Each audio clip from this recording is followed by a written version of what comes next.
moi j'aime beaucoup ces auteurs qui travaillent sur la marge. Et donc à un moment, je travaillais sur Genet, Fassbinder, Allen Ginsberg.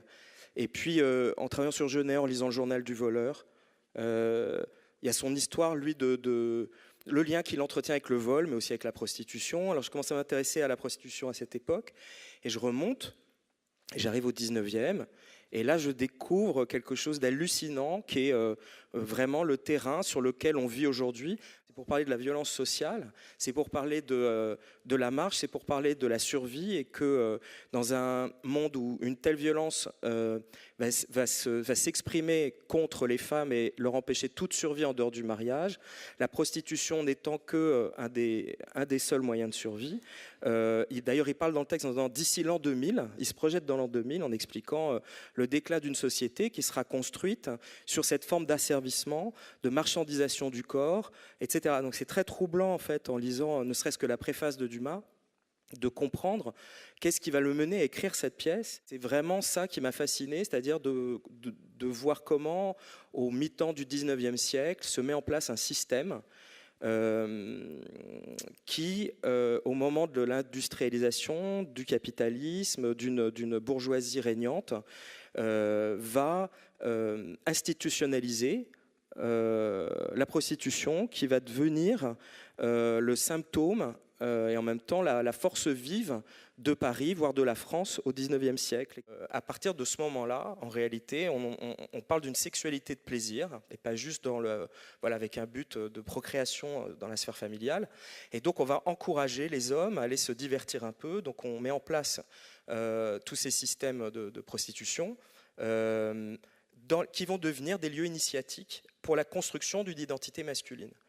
Et donc, ça a l'air de rien, mais en fait, c'est fondamental, parce que c'est vraiment, et on le voit dans la Dame aux camélias, et donc dans tout ce qui va s'écrire aussi autour de cette époque, la fabrication des assignations dans lesquelles on est aujourd'hui et qui sont en train de bouger.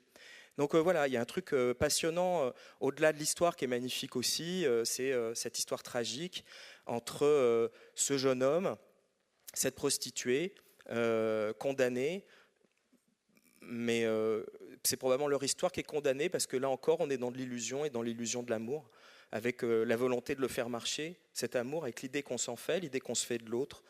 Donc c'est quelque chose sur les archétypes, sur la marge, et qui a été, alors c'est vrai, englué comme ça sous de la chantilly pendant des années, parce que je pense qu'il y a quelque chose de l'âpreté même de la pièce et du roman qui a disparu.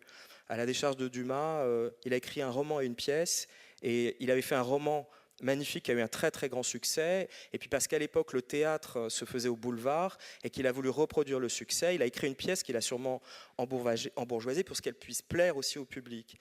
La différence entre le roman et la pièce, c'est que dans la pièce il rachète sa propre conduite, c'est-à-dire qu'en fait dans le roman elle meurt seule, elle meurt abandonnée de tout le monde, ruinée, les huissiers au dernier moment lui disent ok, on vous laisse votre lit, mais donc elle est vraiment seule comme une chienne, ce qu'elle dit, et voilà. Dans la pièce, il arrive in extremis, elle meurt dans ses bras. Et il est là le grand changement. C'est-à-dire qu'il y a une réconciliation qu'il opère par le théâtre. Il va utiliser le théâtre non seulement pour réparer ce qu'il n'a pas réussi à assumer dans la vie, puisque à cause de l'image du père et puis aussi à cause du contrat social et de ses archétypes, il ne pouvait pas aller au bout de cette histoire, il a dû y renoncer. Il va réparer ce qu'il n'a pas pu assurer dans la vie, et puis il va surtout lui faire un tombeau, parce que Alphonsine Duplessis, qui est devenue Marguerite Gauthier, a été enterrée un peu comme ça, à la limite d'un terrain vague, et que finalement, il va lui offrir la possibilité de devenir une légende ou une icône. Donc c'est aussi la fabrication d'un mythe qui passe par son embourgeoisement. C'est ça qui est redoutable, et ce qu'on va essayer de raconter justement, c'est le va-et-vient entre le roman et la pièce, et de montrer ce transfert-là.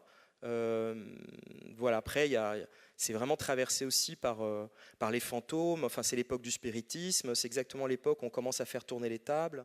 Donc on est aussi dans un monde qui est vraiment un monde de l'entre-deux, entre les morts et les vivants, entre le vrai et le faux, entre l'autobiographie et la fiction. C'est un entre-deux, un purgatoire assez fascinant.